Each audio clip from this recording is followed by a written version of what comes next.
Welcome to the NBA Coast to Coast podcast brought to you by Lines.com.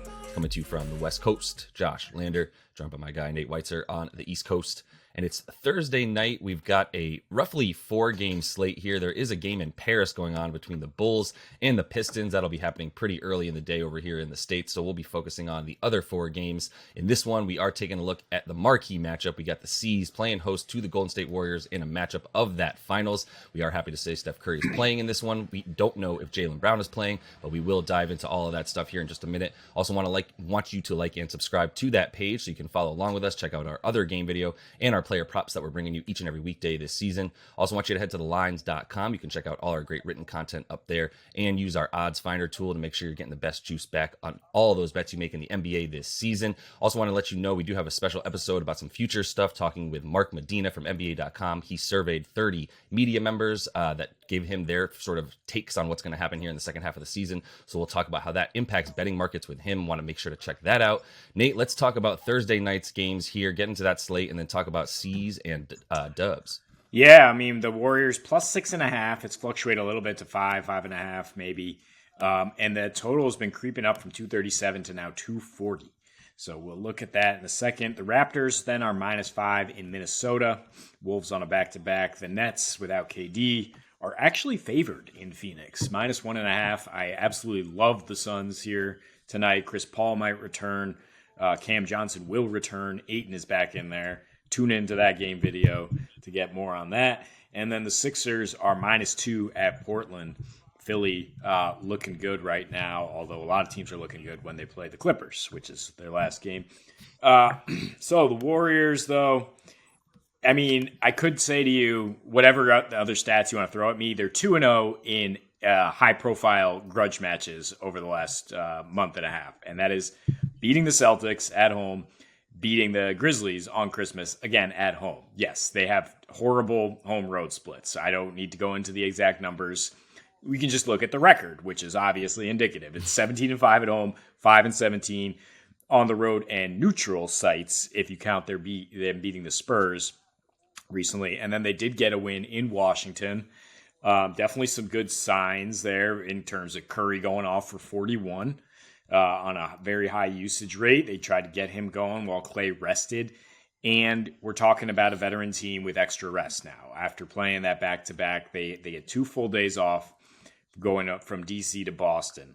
And so while they obviously have horrible numbers against the spread on the road, when they get 2 to 3 days off, they are 6-5 against the spread, 7-4 straight up. Also 6-5 to the under and 8-6 to the under with a rest advantage. And again, I know they're going over at a ridiculous clip on the road and have gone over in 6 of their last 7. But when they're underdogs, Josh, 3 straight unders, and that's against good offenses, Portland, Utah, Memphis. And that's on the road as well. So, I mean, their defense has rounded into form a little bit. Draymond playing well. And I'm more concerned that the Celtics, while they have this incredible efficiency during their 7-game win streak, they're back up to a 124 rating. They have an incredible assist-to-turnover ratio. They're hitting 15 threes at 37%. None of that has been the case when they face the Warriors. I mean, the Warriors held them to a very poor assist-to-turnover ratio in the finals and in their last regular season meetings, which, by the way, have gone under 12 of the last 14, and they have not gone over 233 in any of them. The overs were 233 and 218, so that shows you where the offense is at sometimes. The Celtics, I mean, even without Andrew Wiggins out there, the Warriors have a plan in place to contain Jason Tatum, whatever it is. I mean, there wasn't great personnel on December 10th when they played him, but he goes 6 for 21 with a 76 offensive rating against the Warriors, again, just struggling mightily. And the fact that Jaylen Brown might not play, if he's out, like, I love the under here because there is no one to pick up that slack. And then you're just relying on Tatum. The Celtics are playing slower without Jaylen. They're playing more in the half court and just giving the ball to Tatum on the elbow. And he's taking tough shots. I won't say they're bad shots because he hits them a lot, but not against the Warriors. And when he played a good Nets defense, he had his least efficient game in weeks, 7 for 22 from the field. That game went way under. So if Tatum's not going to be efficient, if the ball's not going to be moving as well as it should, for the Celtics, then I definitely look at their offense taking a step down against this team. Obviously they were flowing against the Hornets in their last two matchup, and Tatum dropping 51. But this is the Warriors, and while it's the Warriors on the road, it's the Warriors in a finals rematch as well. And they're going to come to play with extra rest. I do think they keep this game relatively low scoring, as we've seen every time they come out against each other, because on the other end of the floor, you got Marcus Smart, you got Brogdon, you got White hounding the Splash Brothers, and they've done a pretty good job containing them as well. Yeah, I mean, I'm scared. I'm scared of an under, but it's high, so I'm not going to hit it. But I do. Are you saying you do feel good about the Dubs to be able to cover like 6 points? I would consider it. I would tease it up to 10 points. But yeah, if Jaylen Brown's out, I think they do cover. Yeah.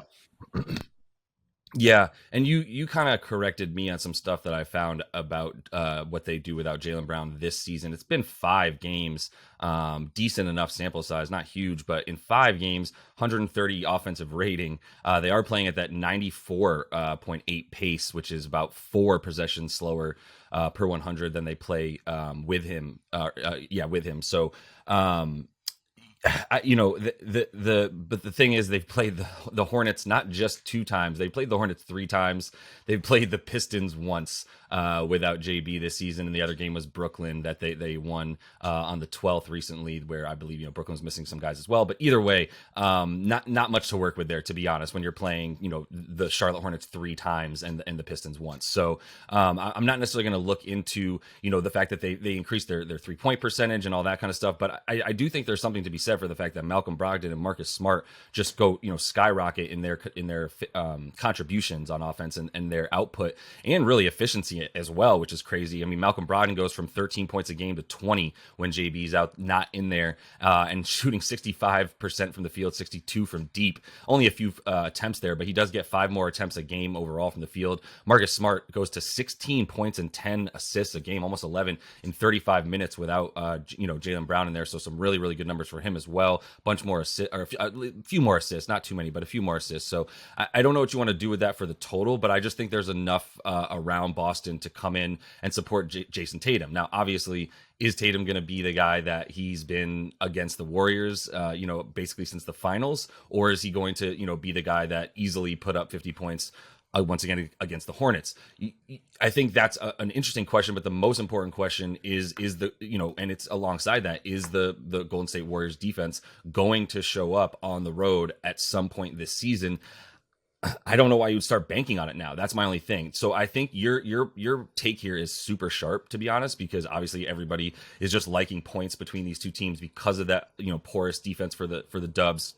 2-5 on the road in their last 7, allowing about 121 points per game in that time frame. So if obviously this game can still go under if the C's get to 121, but are you really going to be surprised if they get to 125? No, but that's what you're saying you're expecting, right? Is you're saying what these teams have done against each other is going to sort of overcome the way that they've been playing against other teams as of late. The only thing I would caution against it as well is that 3-point shooting, and if that's going to be lethal around Jason Tatum tonight, and the other guys are going to be hitting threes, namely the 3 guys that you mentioned, Derek White, Malcolm Brogdon, and Marcus Smart. If the 3 of those guys are going to be hitting threes, then obviously it's going to be a long night for the Dubs, who are allowing about 15 made threes a game, dead last in the league when they're on the road, allowing about 41% from 3 on 36 attempts from their opponent. So that's just a ton of points off threes, man, right? Like if you're going to give up all those attempts and makes, there's not a lot of attempt opportunity for any kind of transition buckets that they need as well, which is also something that you get scared about with the Dubs on the road is their defensive rebounding. They really need to finish possessions. So unfortunately their teams are shooting such a high percentage against them, better than 49% from the field, that there's not ample opportunities for defensive rebounds, to be honest, which is another issue. So it's really just going to be about, do they come along on defense at all? I think they can score, and like you were saying, I think Steph Curry can get his, even though there's been some pretty solid work done against the Splash Brothers in general. Curry gets his against this team and sort of just pulls certain superhuman feats out of his ass, which I think is what you're worried about in taking the Celtics at this current spread. So I understand that, but it does seem to feel like if Steph Curry is going to do that to keep this team close, that's going to mean points on both sides, and that's where I get a little bit worried about an under, even though it is so high. And I don't know if I feel like they can come along, and I do like the Celtics to be able to pull this one out by about 5 or 6 points, and Winfield bet a few units hitting that. Yeah, I mean, there's just as much reason to be concerned about the Warriors' offense in this particular matchup and on the road, and how much it dips. Even though Steph is back and Klay is playing at a high level here, so you say the Celtics can get to 121 and it can still go under. It could go way under because the Warriors could just sit in the middle of the third quarter and score like 98 like they have in this matchup at times. And it can go the other way too. I mean, it's just all about the intensity that these teams bring when they play each other, that there's just not going to be the same kind of free-flowing, easy buckets you see when the Warriors play the Spurs or, take the Hawks, some team there that's just like fun. It's all fun and games, and Steph's just chucking up. Steph can go off, and I'm taking him over in player props, and I'll take Klay Thompson over 22 points, and I'll still say this game's going under. 240 is a crazy total right now when you have teams that are playing at a championship level.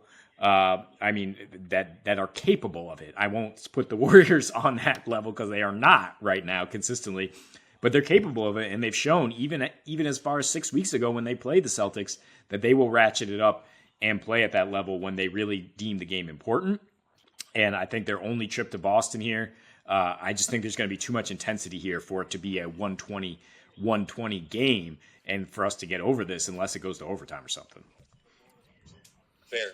Fair, and I would also add, I'd be remiss to not mention that in that Wizards game, the Dubs were kind of looking pretty grotesque. They were down by almost double digits or so at one point until a fan started heckling Draymond, and then Draymond went clean off. Joe Lacob, owner of the Warriors, actually went up to the fan and invited him to Boston. I don't know if he's going, but he literally invited him to Boston to motivate Draymond to continue to play defense. If that's the case, maybe the Dubs come out and this is a much lower. I think either way, it's going to be hype, as it's important for the Dubs. They need to come out and at least show that they can play in this game. Otherwise, I don't know what kind of confidence that they would have going into this playoff run. So, and then this game, the Nets are favored. They're -1.5.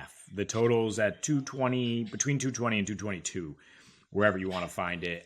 Certainly, if CP3 doesn't play, I don't know if both teams crack 100 here. I mean, the Nets have barely done so without KD.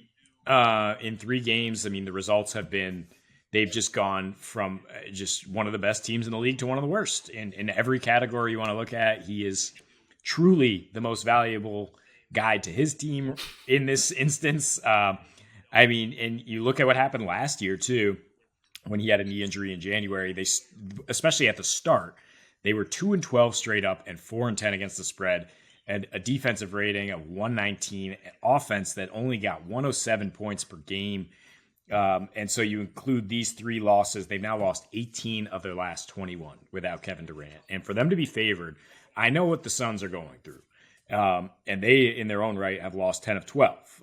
12 of 14, popping up with random wins at Memphis and Golden State, which are just utterly boggled the imagination. It's a completely different story if Chris Paul is back. DeAndre Ayton missed a bunch of those games. He will play. They expect Cam Johnson to return for the first time in months as well. Even if Chris Paul doesn't play, though, I said to you, I still think the Suns win. I don't.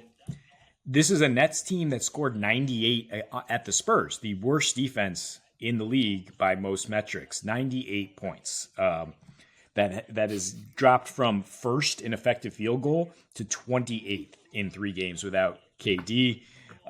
Is dead last in offensive efficiency overall without him. 16 turnovers to 24 assists. It's all on Kyrie, I guess, to just go off every game.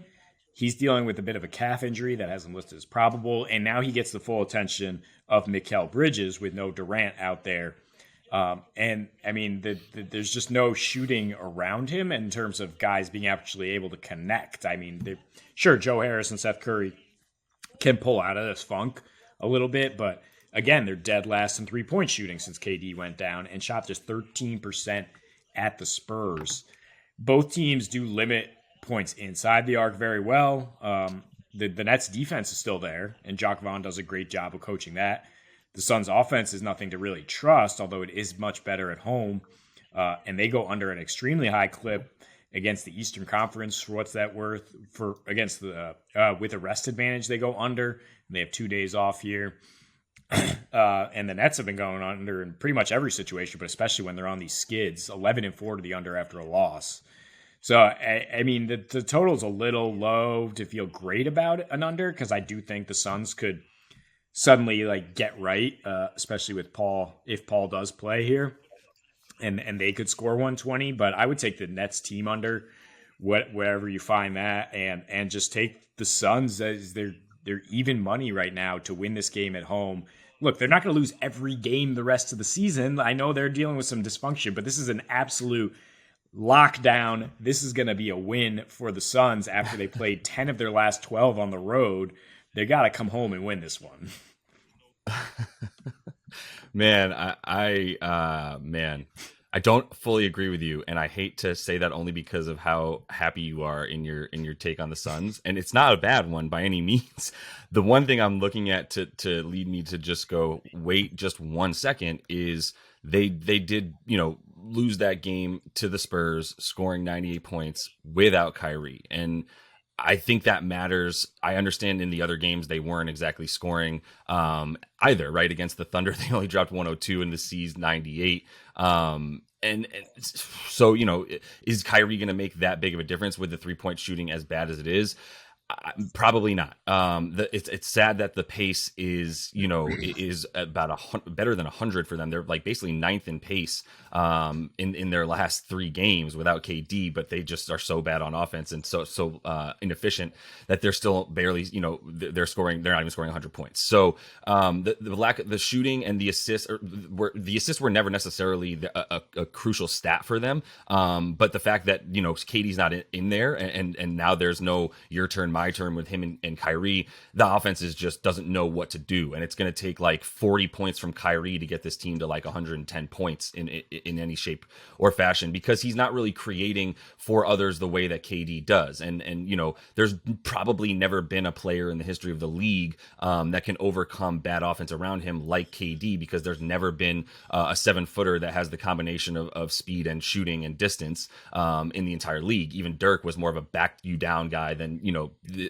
you have a fear of him getting to the rim from the 3-point line. So it's not surprising that all the shooting metrics just go straight down for them, because they were already in the top 5 in terms of unassisted field goals made from all over the floor, before KD went down. If you're not going to start passing the ball when he's gone, then yeah, you're completely screwed. I will say I like an under, even if Chris Paul plays, because of the way the Nets have been losing without him. Even if they're going to score the 105 points that they're capable of without KD right now, I don't see them giving up 120 to the Suns tonight, regardless of how fast they play. What scares me about the Suns is their awful home underdog record, and the way that they're getting crushed by almost 10 points when they're home dogs. But that's also in situations where they didn't have DeAndre Ayton and Chris Paul for 3 of those games. So do with that what you will. I think if you think Kyrie is going to be stifled enough by Mikal the Destroyer tonight, Bridges as we call him, then I think then the under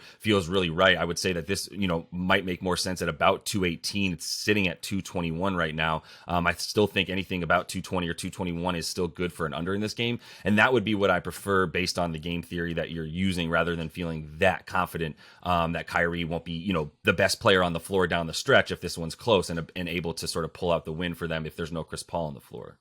I like the under too. I mean, I agree. And that's part of the reason why I like the Suns is, they've given up 63 paint points their last 3 on the road here, with Ayton either out or playing disgruntled. But they're 10th in paint points at home. They're 5th in opponents' 2-point shooting. Their defensive rating 6 points better. And they limit assisted field goals, which I think is the key here. I mean, yeah, the Nets playing without Kyrie had to share the ball and be a true team against the Spurs, who are actually 5th in limiting assisted field goals at home, dead last in about everything else. But they're like, look, if you want to try to spread us out and beat us with execution, you're not going to be able to do that. And sure enough, I don't know if any team has scored 98 or less in San Antonio this year, and the Nets go ahead and do that.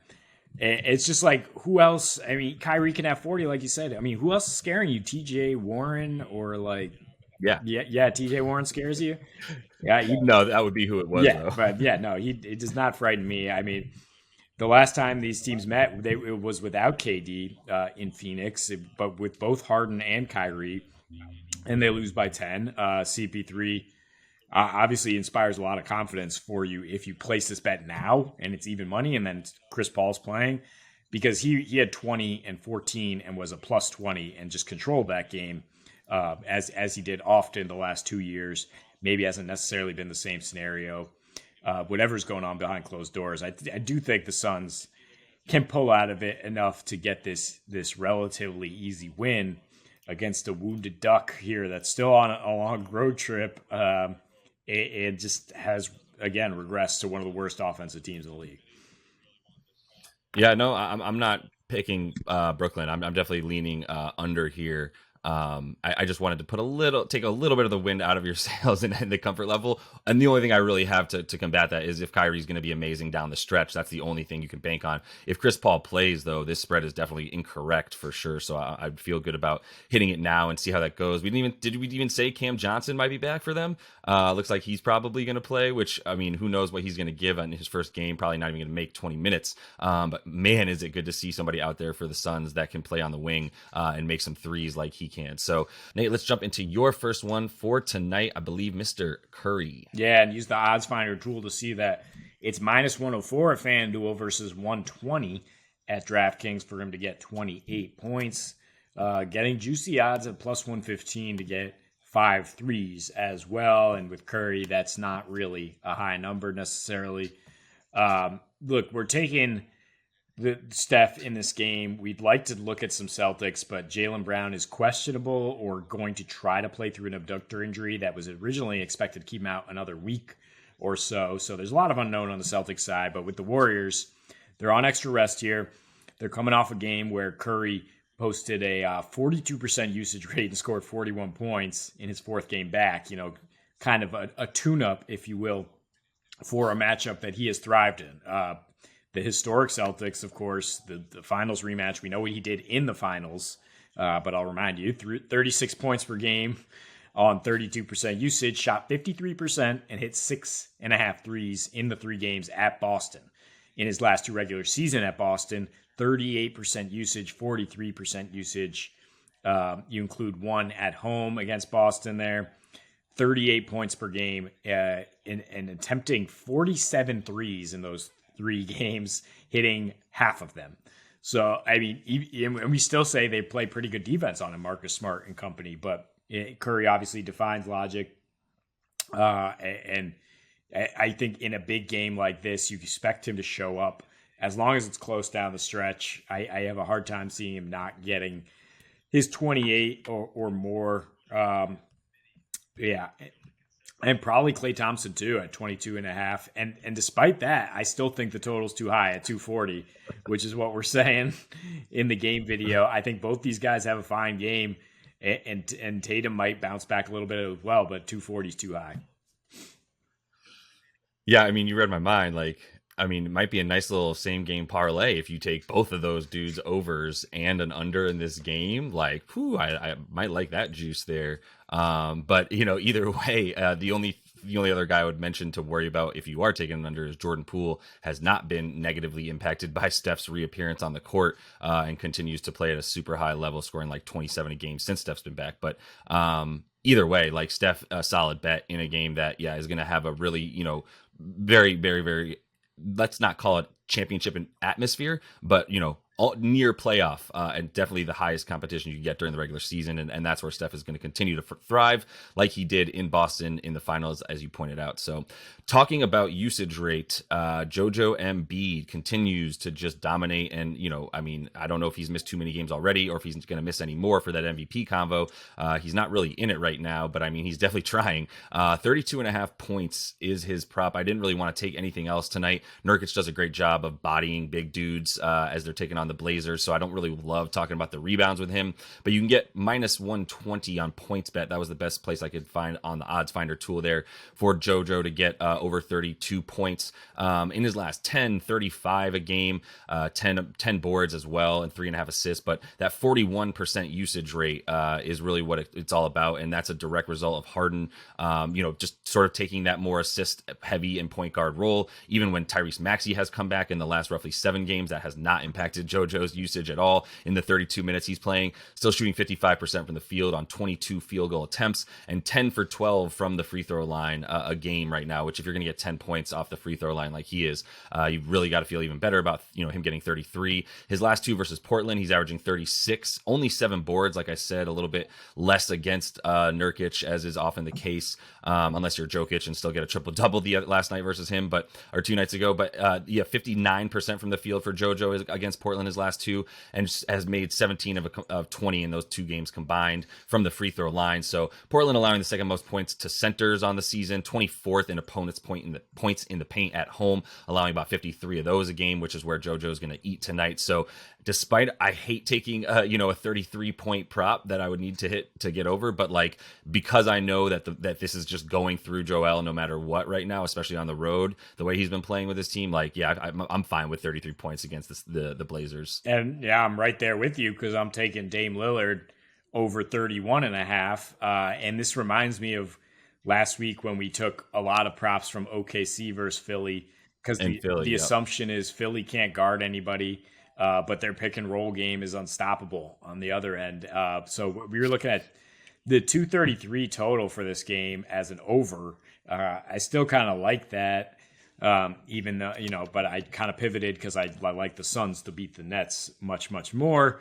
But that I digress. I mean, Dame is going to carry this Blazers offense. And if you think that the Sixers defensive backcourt is bad, you got to see what he can do against them in his last 3, 40 points per game on a 40% usage rate, which is actually in line to what he's done in his last 6 overall, 39 points per game on a lower usage rate, 36%. And you just look at some recent lines. I mentioned that OKC game. Shea goes for 37, 6, and 8. Russ Westbrook off the bench goes for 20, 14, and 11 against the Sixers backcourt. Jordan Clarkson goes for 38, 9, and 5. And those last 2 guys are not your typical superstars like Damian Lillard, who, again, is averaging about 40 in his last 6 and just trying to drag the Blazers out of this funk they're in. He does score 2 more points per game at home versus on the road, averaging 30 there. You could tack on the assists and get better odds, actually, because like Embiid, he's expected to get 32 plus every time out right now. And he's getting 7 dimes per game in his last few. And I just think there'll be enough possessions and enough offensive efficiency on both ends that he will get some assists to help you out with the points. Yeah, I'm surprised we didn't go with points as a conversation in this game, like you said, but you did love that Brooklyn loss there to Phoenix at home. So I won't question either of that, but I do like an over in this one as well, sitting at about 233, like you said. But if that's the case, maybe you like Anthony Simons as well. It's a little bit low. It's 20 points, but he has been negatively impacted since Dame has come back, just in terms of his output. He's got a couple 20 and 21 point games in there since Dame's return, but it's hard to get shots up when Dame's putting up 39, 40 a game, including a 50 burger in there, as we know. So, you might consider over 3.5 threes for Anthony Simons. If you're going to do that, you might as well consider the 20 points for him to get as well. Just the way that Philly's backcourt is hemorrhaging points to opposing guards of any kind, including shooting guards. But the other one I would consider, and this is one that you have to monitor, is the Golden State and Boston in that game. Marcus Smart and what he might be able to pull off. He's already got his prop up at 11.5 points, Nate. And I would like to take that with or without Jaylen Brown, to be honest. But I would really, really, really like it if Jaylen Brown doesn't play. That's when Marcus Smart, obviously, he gets a bunch more shots a game. He and Malcolm Brogdon, we talk about it in the game video, both step up tremendously tremendously in those situations. So with Marcus, the fact that he scores about 6 more points a game when Jaylen Brown's not in there, and also gets about 10.5 assists a game when he's not in there. Right now, the assists are about 6.5 for him, with really bad odds. If you want to take it, you really got to get him at Marcus Smart at 7.5 assists to get a bet closer to like even money, rather than about minus 150 on DraftKings for him to get 7. So just using that odds finder tool to make sure you're getting some actual juice back on Marcus Smart. I love the assists if Jaylen doesn't play. So maybe you want to hit it now. I know you said Jaylen Brown said he's going to play today, and shoot around from yesterday was a quote that he gave. But, it's not also up to him. So he might still not play if the coaching staff and medical staff decide he shouldn't play in this one. Obviously, he's going to want to. It's a team he's, in terms of the Dubs, he grew up obviously rooting for them out here in Cali. So, I think it's fair to say that he wants to play in it. So we'll see. My main point is monitor that. You're going to have time to see if Jaylen Brown's playing by the time you see this video, to monitor that. And if he doesn't, then I like, Marcus Smart all the way up to like 13.5 points. I would still take over that. And the assists, if they're anywhere under like 8 or 9 like they are right now, still feel really good about those as well. Yeah, first on the Celtics, Smart steps up against the Warriors every time they play, so I don't have any problem taking like kind of his whole package PRA probably, I would think, more than just the points. I haven't looked at the exact odds difference there, but he should be out there for heavy minutes tonight. And Jaylen, even if he said, I'll try to play. So even if he's out there, might not be the same type of usage he usually sees. And then the Simons pick, I was thinking him instead of Dame, actually, just because the value in terms of points, because the Sixers are giving up points all over the place, and to guys that weren't necessarily hot before, like I mentioned. They're particularly vulnerable against the shooting guard position, although they did move Maxey to the bench. So you might not see as much of him in the first unit. Simons might not, but I do think he gets 20 points, and since we do like points in that game.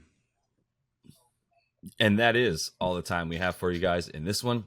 Make sure to like and subscribe to that page. We've also got a couple game videos on this little Thursday night slate for you. So until we see you next, happy betting.